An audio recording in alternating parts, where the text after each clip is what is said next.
A very good afternoon and welcome to our session on the topic Mental Health and Chances of IVF Success. We are glad to have Dr. Saloni Srivastava, counseling psychologist Apollo Marathahalli, among us today to help us understand the topic. The doctor will take us through that and more in the session today. Stay tuned till the end to get the most of it.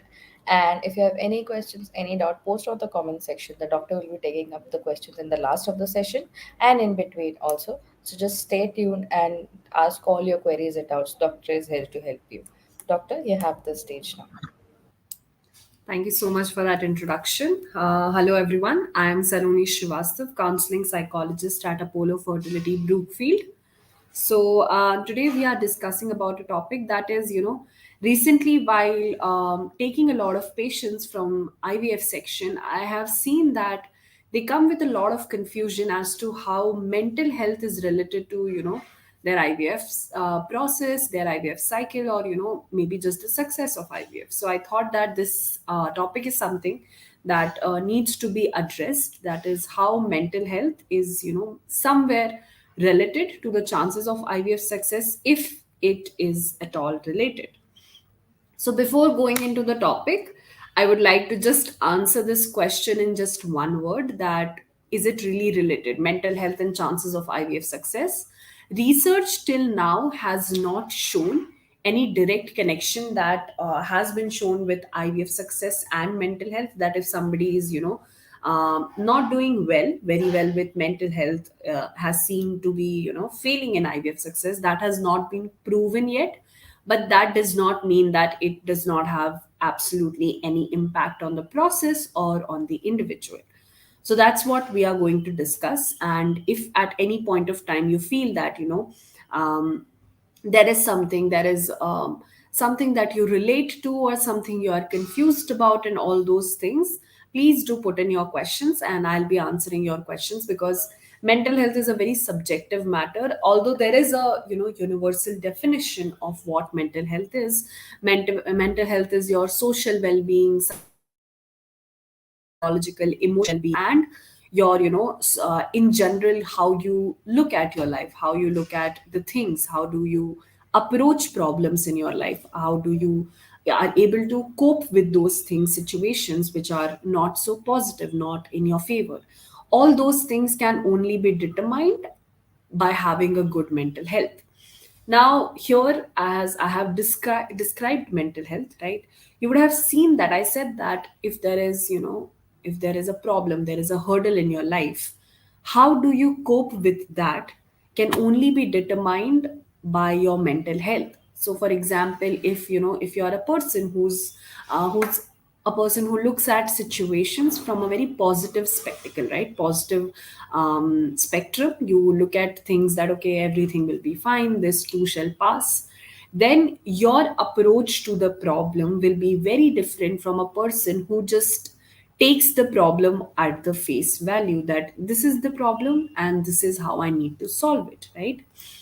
So now let's take the case of IVF. IVF, when when you discuss with your doctor, when you discuss with your family, your partner, and whoever you consider close to, maybe it can be a friend, it can be your sibling, and when you get to know that you have to go through a process like IVF, first of all, getting the news that natural conceiving is something that is that is not giving you the results can itself take a toll on a woman as well as on the partner, right?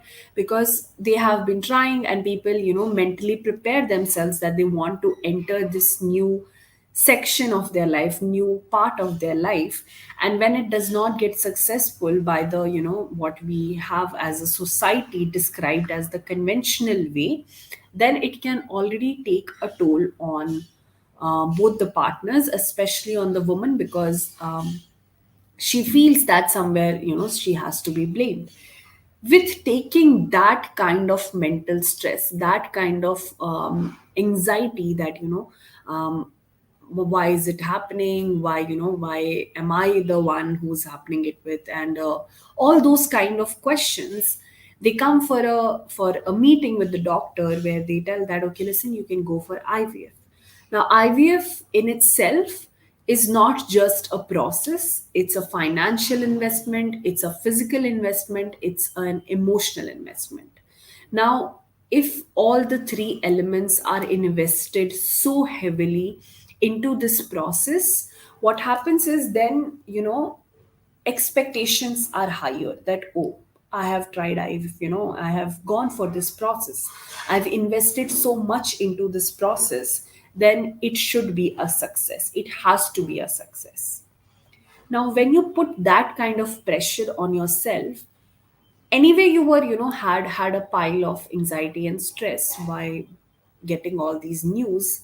Now you have added to that, now you have added to that pressure, now you have added to that sense of anxiety, now you have added to that stress, right? So in the past I have seen a lot of patients who, who are going through a process or like IVF. And IVF is not a very small process, right? It goes on for a long time. You have the injections, then you have the stimulation scanning, then you have the, OPU, all those things are there.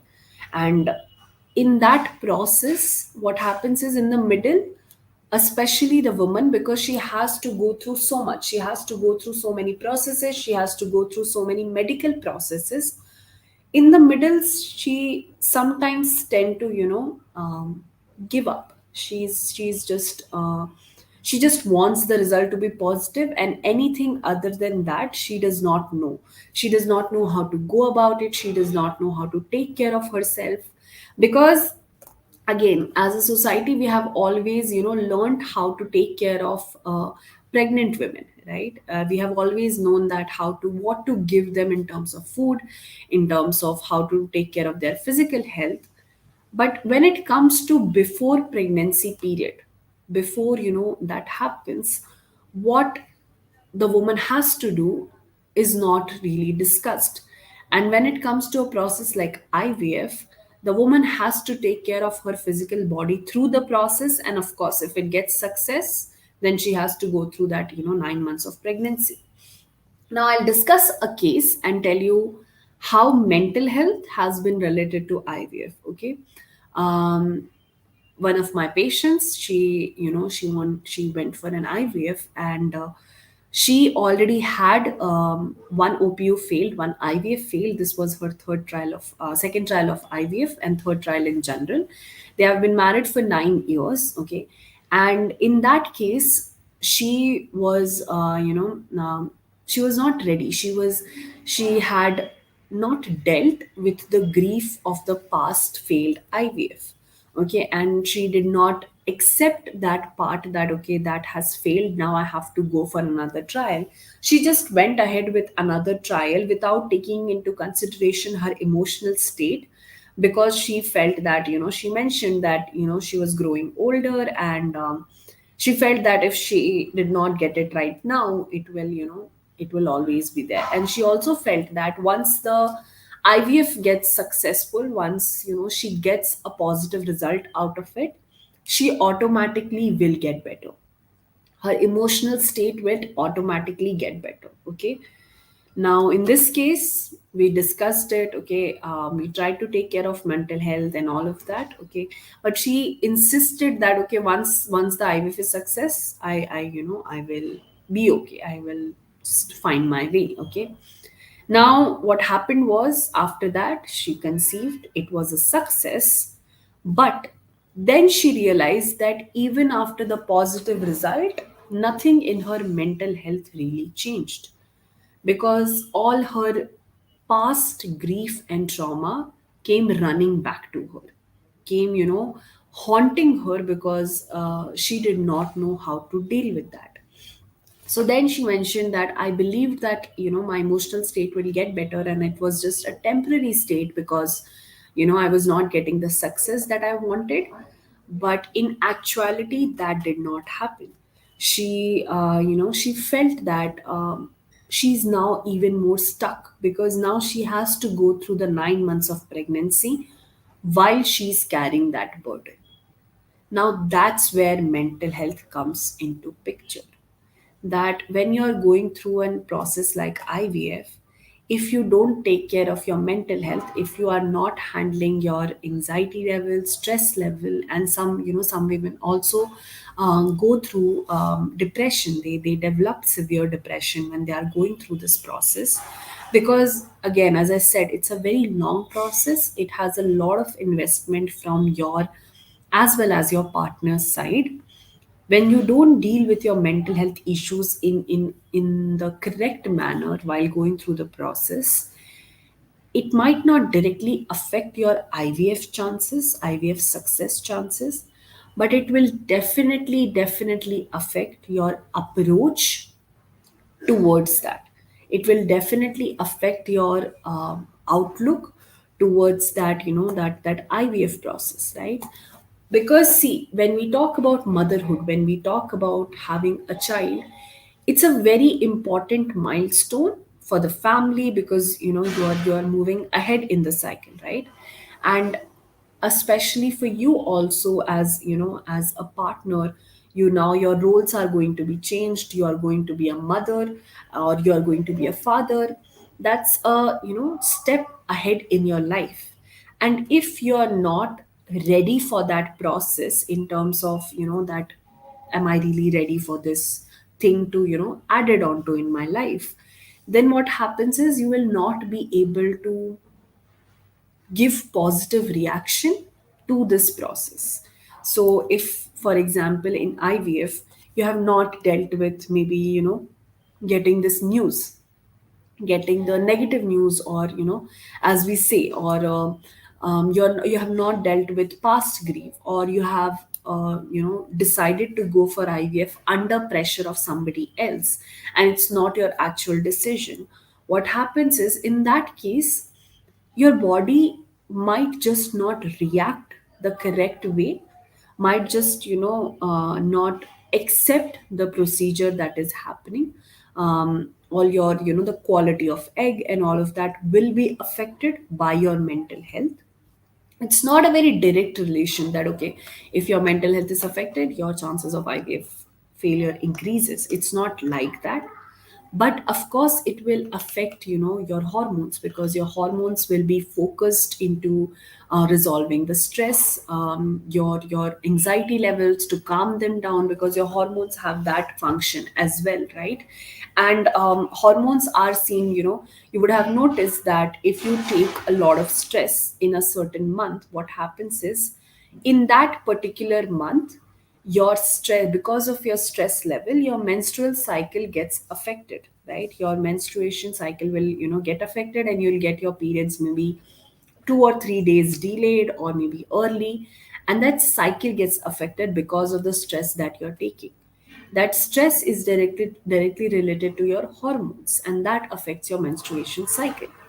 So something like this, which has been happening to your body for years now, years and years now, can be affected with the stress you are taking. Then imagine then a process like IVF, which you are going through once or twice in your lifetime. It will definitely get affected by your mental health.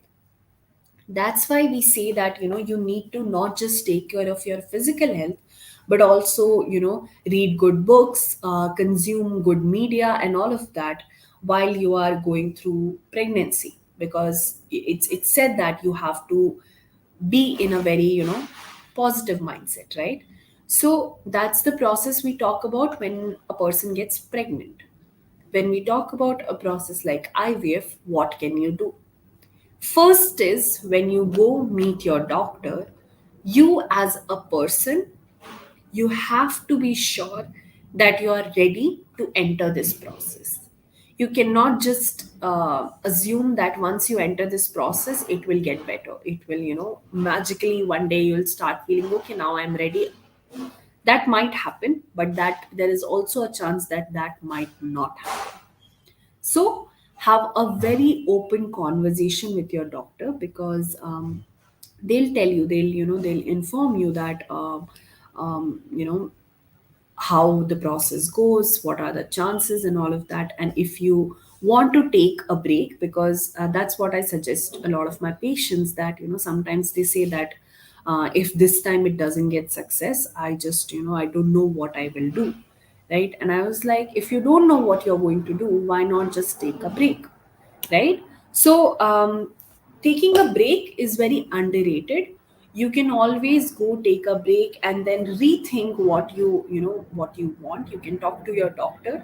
They will also help you in terms of physical aspect, that how long can a break you can take, and how much effect it will have on the process and all those things.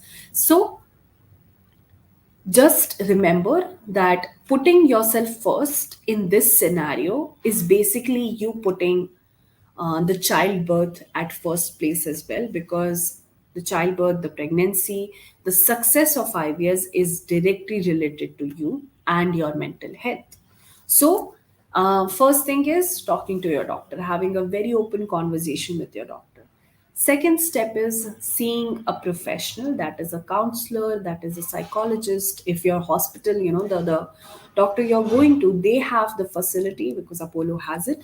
If they have the facility, please go and see your counselor and get to know the depths of how mental health can be improved during this period. If that facility is not there, go see a counselor outside hospital, because it will really really help you.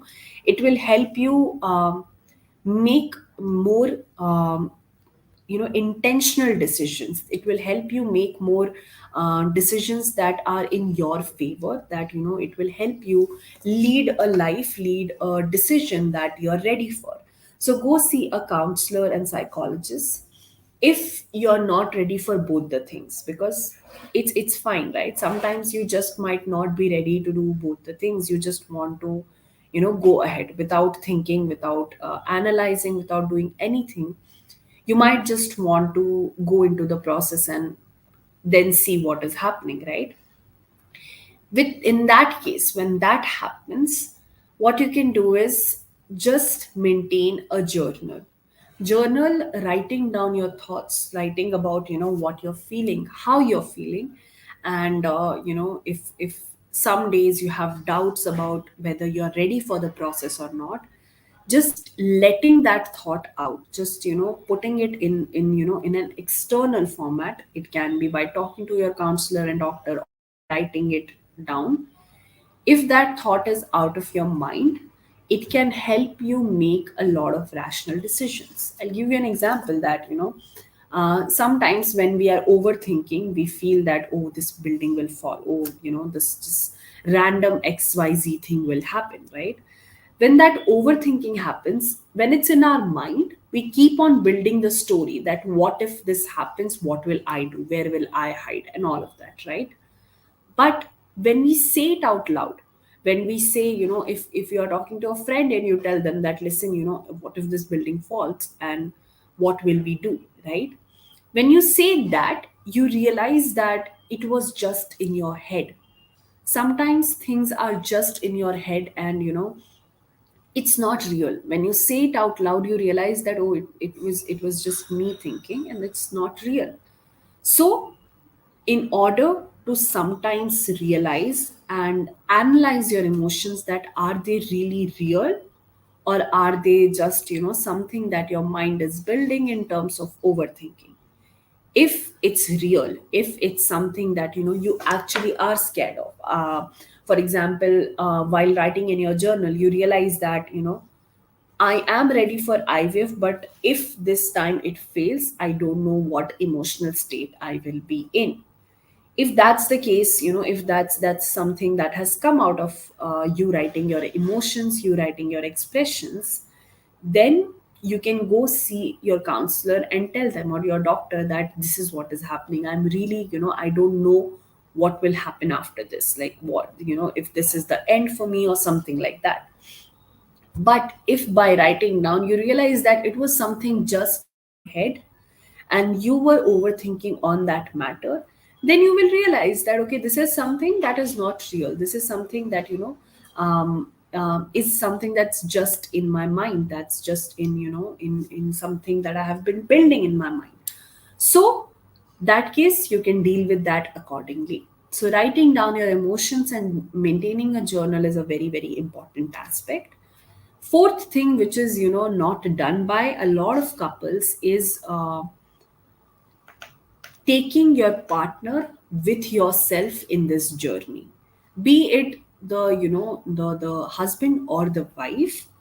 When the IVF happens, your partner has to go with you in this journey. You cannot just say that, oh, my partner has already gone through a lot, I don't want them to suffer with me in this emotion. When you do that, you are kind of breaking a unit. You are kind of not informing your partner where you are in terms of your mental state. When that happens, that partner will just feel that you are being distant and they will not be able to do anything. Sometimes we think that we are troubling the other person by talking about our emotions, but it's not true. You are just taking your partner with yourself in this journey, and your partner also realizes that of course it's a huge process, it's a huge thing. It will take a toll, it will affect somewhere. So just remember that you have to take your partner with yourself, because you might think that you're trying to protect them, you might think that you are protecting them, but it's not true. In most cases it will be adverse. It will react in a different manner. You would think that this has been a positive impact, but it will in the longer run create a distance. So just take your partner with yourself. This idea that relationships are 50-50 is not true.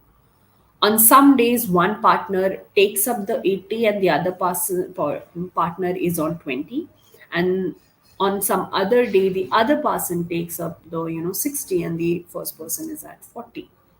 So it's a combination of making both the things together to make 100. It's never 50-50 that my partner is doing this much for me, I should do exactly the same. That's something that would always put you in a position where you will evaluate your relationship based on the other person's reaction, and that can never be the base for healthy relationships. The base for healthy relationship is communication, and communicating that you might that you feel that the other person might not be putting in enough efforts. So taking your partner with with yourself in this journey is very, very important, and something that a lot of couples don't do, with a very good intention of protecting your partner, but it's something that just doesn't work. So inform your partner about your emotions, inform your partner about if you are feeling a certain way, if you feel that you don't feel like going to the hospital, taking appointments, getting the news and all of that. If you feel all of that things, all those things, inform your partner and also your doctor and counselor that I don't feel the motivation to be here, I don't feel that this is something that is that is where I belong. Keeping everyone informed in your life is very important, because then only an informed decision can be taken. Because again, as I mentioned, that it's all the three investments: financial, emotional, as well as physical investment. So the success of it also is determined on all the three factors: the financial, emotional, and physical aspect. The physical aspect, your hospital is taking care of. The financial aspect, you and your partner taking care of. The mental aspect is something that can only be done by a counselor and you taking very vigilant and intentional steps towards achieving. Another thing that you can do is not going on platforms and reading about IVF stories, because I have met a lot of patients, and of course we all have seen people also who would just come to us and tell that, listen, I have read it online and it's the best way. 100% of the cases are successful, or 100% of the cases are a failure. All those things are something that can put you in a position of being overly positive or overly negative, even before the process has started, right? So reading on social media platforms or information, from internet, all of that can never be reliable, because on internet they have to mention absolutely everything that is related to that, that process. So for example, IVF, they have to talk about absolutely every exception of IVF, and they have to talk about absolutely everything, right? The pain, the positivity, they have to talk about the negatives as well as the positives, because they have to give out the information in a short article, but as much information as they can. So when that happens, the information does not become personal. It's a very information based on the worldly knowledge, right? Your personal information, your personal data, your personal chances of IVF can only be determined, can only be done when you talk to your doctor. Your doctor is the only person who can tell you that, how your body is reacting to all of this, how your body is accepting the process or rejecting the process. So consuming all this data from external sources is something that I tell my patients also to not do, and also not indulge in self diagnosis, because when it comes to mental health or physical health, a lot of symptoms match for a lot of disorders, right? So the symptoms for a common cold and as in COVID were overlapping a lot, right? So if there was a common cold which happened in the Midwest, and that, when there was a common cold, a lot of people thought that it was COVID, right? And that scare is something that has affected their health. That has the scare, being fearful of that situation or something, that has produced so much anxiety that their immunities was low, and they were not able to even cope with the common cold that usually we do in maybe 5 to 6 days, right? So don't self-diagnose yourself. If you feel there are symptoms, which is very good to notice, which is, the best way to go, you should be observant, you should be vigilant about your own body and environment. If you feel that there are certain symptoms that you are showing, the best way is to go consult a counselor or your doctor and tell them that these are the symptoms you're seeing, and then you're in the most professional and best hands, and they will definitely explain you why these things are happening and how you can better yourself. Doing meditation and yoga is something that, that all the pregnant women are given advice that they should do it, because it helps them calm their body, plus also it produces a healthy environment for the baby. Same thing has to be done when you are going through a process like IVF, to improve the chances, because that will help your body to calm down, maintain a center of your body, maintain your energy, and that will help you, ultimately help you, be successful in this process of IVF. So these are the different things that, generally I tell all my IVF patients to do, because that it will help them in terms of their physical as well as their emotional and mental health part. And it might not be directly linked to the IVF success, but it surely affects the quality of egg, the hormones that you're experiencing, the experience of pregnancy, the experience of dealing with situation if the IVF fails, if the IVF is success, how they accept this situation and how they move forward from there. All these things can only be determined and have a better quality when a person is taking care of their mental health. So that's about it, because mental health is very very important. And you might think that that's something that is not visible on the external, that is something that we don't see outright. And for the longest time, mental health has been under a lot of taboo. So when we come up with topics like these, that is mental health related to IVF success? Okay, you might question that. Of course not, because IVF is a physical process and mental health is of course something that is not even visible to us. But it might not affect the direct chances of it, but it will definitely affect the other aspects of determining IVF as a success, because the IVF journey does not stop at the moment you get a positive pregnancy result. It has to also go on for the 9 months of pregnancy. You be in that process, and that's when you realize that if it's really a success. And then when the kid is born, the quality of the pregnancy, delivery, and all of that is determined by your mental health. So do consult your counselor, psychologist, and they will help you determine how to go about these processes. And if you have any questions in terms of how the mental health is related to IVF, of course you can put it right now, or you can think about it.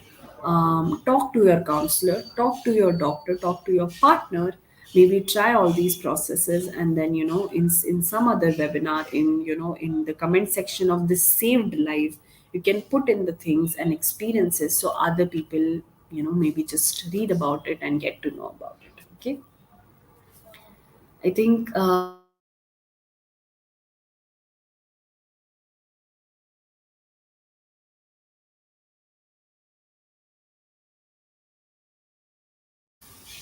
so openly. And yeah, thank you so much for this platform.